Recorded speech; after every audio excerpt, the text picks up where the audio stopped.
de réussite, quoi. Ouais, si on n'avait pas les médias, si on n'avait pas les... Fais ta gueule, tu sais rien, quoi. Donc, on a un niveau d'expertise sur la question que... Et dans notre cas précis, comme dans beaucoup d'autres d'ailleurs, pour notamment des actions civiles, c'est la personne morale qui en premier lieu devrait être mise en cause. Là, dans notre cas, il y a 4, 5 archevêques qui se sont succédés et qui ont tous dissimulé. Donc c'est une responsabilité de la personne morale du diocèse, en plus des individus.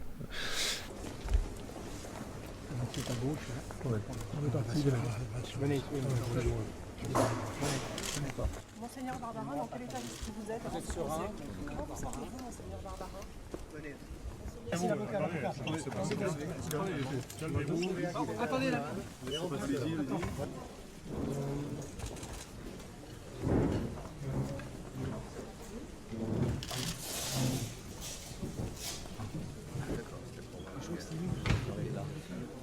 C'est des questions. Des choses importantes. Des choses importantes.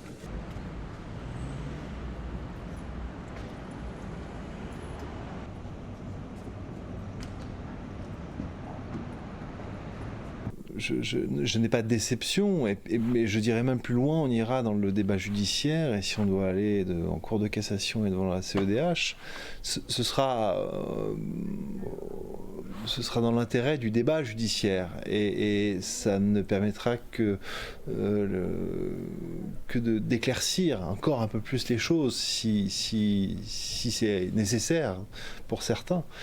C'est aussi la possibilité de prendre conscience, de réformer le système, la législation face à un problème de société, un fléau de société, mais de l'humanité. Hein. On parle d'un fléau de l'humanité. Il n'y a pas un pays dans lequel l'Église est implantée qui n'est pas confronté à des problèmes d'abus sexuels sur mineurs dans des proportions massives. Il y a un professeur des écoles qui viole des gamins, malheureusement, aussi confrontera des gens qui se livrent à moi.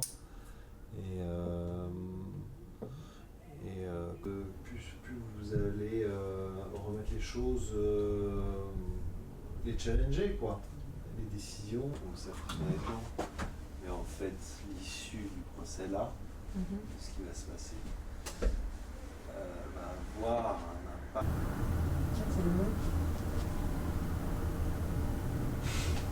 impact. Et l'archevêque, il est le représentant du Christ dans son diocèse.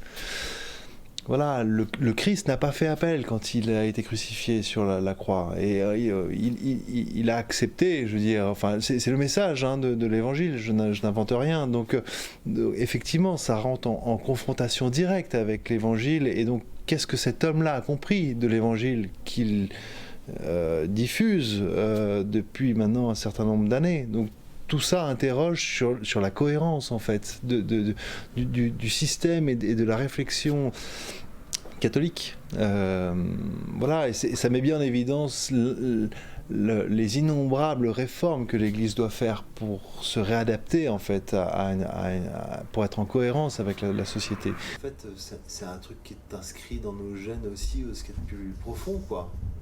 L'idée étant de faire bouger les choses. Et si les parents d'enfants constatent ça, peut-être qu'ils se diront il y a peut-être un truc qui tourne pas bien rond là, et peut-être qu'on sera un peu plus vigilant avec ces enfants, et peut-être que c'est notre engagement premier depuis le départ, c'est de faire en sorte que demain des enfants ne soient pas victimes de personnes qu'on sait déjà prédateurs.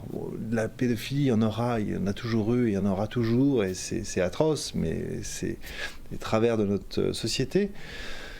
Mais si déjà on arrête de remettre les pédophiles au contact d'enfants, on risque d'avoir un effet de résultat qui va être assez efficace.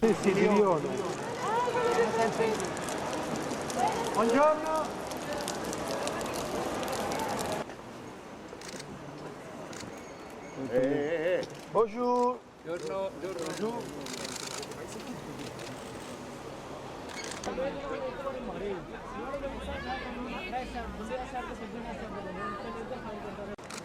Bonjour, Mena.